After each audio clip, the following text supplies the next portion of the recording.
Студенттер, бүгін біз жүрек туралы айтамыз. Жүрек. Мен жүректі салып көрсеттім. 4 камерадан тұрады.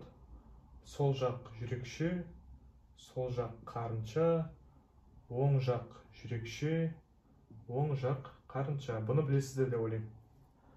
Так, сол жақ қарыншадан аортаға қарай қан кетеді. Оң жақ қарыншадан өкпелік сабауға қарай кетеді қан. Тағы бір рет. Сол жақ қарыншадан қан аортаға қарай кетеді. Оң жақ қарыншадан қан өкпелік сабауға қарай кетеді. Міне. Негізі былай шығады ғой, студенттер, былай шығады жоғарыға қарай. Бірақ мен мына жаққа қарай салып қойдым. Сіз схема ретінде түсінікті болады, мына жаққа салсам. Студенттер, бізде клапандар бар, 4 клапан бар. 4 клапан. Клапан. Олар қандай? Қандай клапандар бар бізде? Мына жерде сол жақ жүрекше мен сол жақ қарыншаның арасында митралды клапан бар. М деп қойын. Ал оң жақ жүрекше мен оң жақ қарыншаның арасында 3 жақтаулы клапан бар. Деп қоям, 3 жақтаулы. Кейін өкпелік сабауда өзінің клапаны бар, өкпелік сабаудың. Сосын аортада аортальный клапан бар. Өзінің аорталық клапаны бар. Міне. Түсінікті ғой, 4 клапан бар. Студенттер, жүрек бізде систола, диастола деген екі процесс болады жүректе. Так, студенттер, систола деп қойын. Систола. Сосын диастола. Так, енді былай. Жүрек әрқашан жоғарыдан төменге қарай қызмет атқарады. Жоғарыдан төменге қарай. Ол деген сөз, ең бірінші қан мына жүрекшелерге келеді. Жүрекшелерге келіп құяды. Оң жақ жүрекшеге төменгі қуыс вена мен жоғары қуыс вена бар. Вена кава superior, inferior келіп құяды жүрекшеге. Ал сол жақ жүрекшеге 4 өкпелік вена келіп құяды. Мына екі жүрекшеге келгеннен кейін бізде диастол деген процесс болады. Диастол деген сөз, мына екі клапан ашылады деген сөз. Яғни диастол кезінде, студенттер, мына сол жақ жүрекше мен оң жақ жүрекшедегі қан қарыншаларға келіп құяды. Сол кезде мына қарыншаларға құю үшін мына екеуі ашылу керек қой. Логически міне ашылады, көрдіңіздер ме? Диастол кезінде митралды клапан, міне мына клапан ашылады. Сосын деп қойын, 3 жақтаулы клапан ашылады. Міне екеуі ашылды, студенттер. Екеуі ашылған кезде мына екеуі жабық болу керек. Яғни өкпелік сабау мен аорталық. Студенттер, мына екеуі ашылған кезде бар ғой. Мына екі клапан бар ғой. Жаңағы өкпелік сабаудан клапаны мен аорталдағы клапан, ол екеуі жабылу керек. Міне жабылады ол екеуі. Мына екеуі ашылған кезде мына екеуі жабылады. Потому что мына екеуі ашылғанда қан мынаға құйылады ғой, міне құйылды. Мынаған қарай өтіп кетпеу керек. Оң жақ қарынша мен сол жақ қарыншаға қан құйылды, міне. Екеуі жиырылды, келіп құйды, қарыншаға құйды. Енді студенттер екі қарыншаға құйылды ғой. Енді екі қарынша бірдей жиырылады, міне. Бірдей жиырылады. Мына екеуі де бірдей жиырылады, мынау да бірдей жиырылады. Міне, тас жиырылды ғой. Оны біз систола дейміз, систола. Жаңа диастола кезінде ашылды ғой. Енді біздер мына екеуіне қан құйылды, енді қарыншалар жиырылады. Оны систола дейміз. Систола кезінде, жаққа жазып қойын. Систола кезінде. Енді қараңыздар, студенттер, мына екеуі жиырылған кезде мына екеуі қайтадан жабылу керек. Міне, жабып қойын, міне, жауып тастадым, міне. Потому что қайтадан жүрекшелерге құйылып кетпеу керек қан. Мына екеуі енді логически ашылады. Міне, ашылды. Қан кетеді. Өзі аортаның клапаны систола кезінде ашылады. Міне, аорта деп қойын, ашылды. Сосын мына өкпелік сабау ашылады. Потому что оң қарынша жиырылған кезде артқа қарай құйылып кетпеу керек. Мынау жабылды, 3 жақтаулы. Мынау ашылды, міне. Оң қарынша жиырылған кезде қан өкпелік сабауға өтеді. Сол кезде мынау ашылады, міне. Аорта ашылды, сосын өкпелік сабау ашылды. Өкпелік сабаудың клапаны ашылды, міне. Екеуі ашылды. Мына екеуі жабылды. Яғни студенттер, тағы бір рет. Систола кезінде екі қарынша жиырылады ғой. Сол кезде мына 2-3 жақтаулы мен митралды клапан жабылады, потому что артқа қарай кетіп қалмау керек. Ал мына екеуі логически ашылады. Қан кету керек. Мына өкпе сабауына қарай қан кетеді, клапан ашылады, сосын аорталық клапан ашылып, аортаға қарай құйылу керек.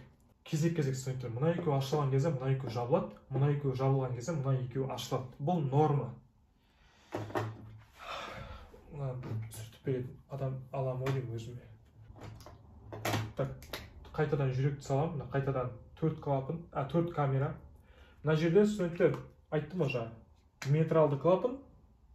Мына жерде 3 жақтаулы клапан. Так, студенттер, мына айттым ғой, диастол кезінде мына жүрекшелердегі қан қарыншаларға келіп құяды диастол кезінде. Енді мына екеуі толғаннан кейін систола болады ғой, систола жазып қойдым, систола. Енді мына екеуі қанға толғаннан кейін систола болады. Систол деген екі қарыншаның жиырылуы, міне, жиырылды. Сол кезде студенттер мына екеуі жабық болады деп айттым. Мына екі клапан жабық болады да, мына екеуі ашық болады. Яғни өкпелік сабаудағы, біздің аортадағы клапан ашық болады. Мына екеуі жиырылған кезде, мына екеуі жабық тұр ғой, екі клапан. Сол қан мына екеуіне ұрылған кезде бізде бірінші тон пайда болады. Яғни метралды клапан мен үш жақтаулы клапанға қан ұрған кезде, қан деп қойын, бізде пайда болады бірінші тон. Бірінші тон. Сондықтан студенттер мына метралды клапан мен үш жақтаулы клапанның бұзылысы болады ғой, мысалға толықтай жабылмайды жетіспеушілік кезінде. Мысалға үш жақтаулы клапанның жетіспеушілігі кезінде, немесе метралды клапанның жетіспеушілігі кезінде толықтай жабылмаған соң, мына қан ары қарай өтіп кетеді. Бірінші тонның әлсіреуі деген сөз, мына клапандар толықтай жабылмаған кезде. Қандай кезде жабылмайды? Егер метралды клапанның жетіспеушілігі болса, немесе үш жақтаулы клапанның жетіспеушілігі болған кезде толықтай жабылмай тұрады да, бізде мына ұрған кезде қан кішкене өтіп кетеді. Потому что толықтай жабылмай тұр ғой, міне. Толықтай жабылмай тұр, ары қарай өтіп кетеді қан.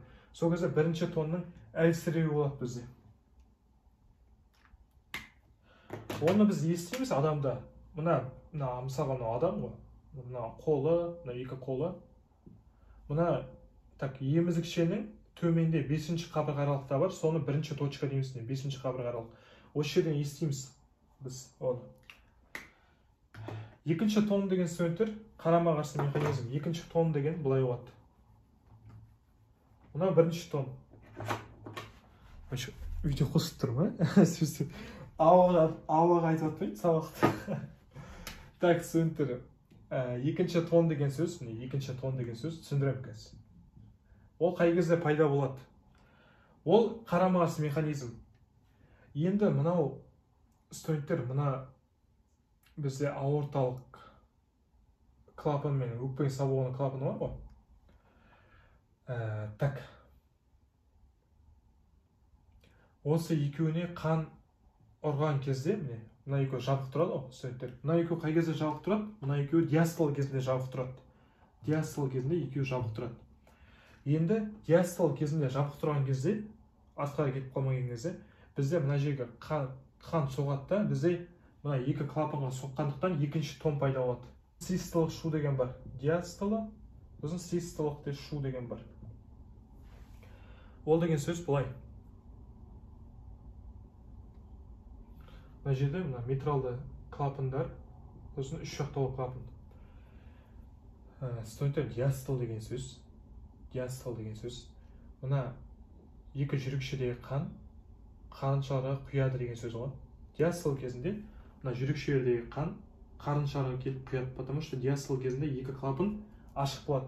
Метралды клапан ашық болады, сосын мына үш жақтаулы клапан ашық болады, потому что мынаған қан құйылу керек қой.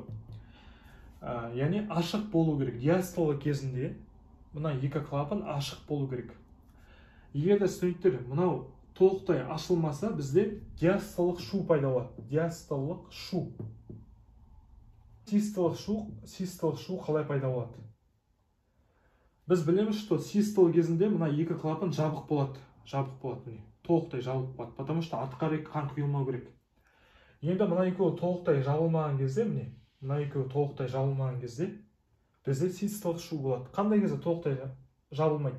Ол метралды жетіспеушілік кезінде, немесе үш жақтаулы клапанның жетіспеушілігі кезінде. Түсінікті деп ойлаймын. Түсінікті болса, студенттер комментарияға жазып кетіңіздер. Мен барлық жан дүниеммен түсіндіруге тырыстым. Рахмет. Шаршадым.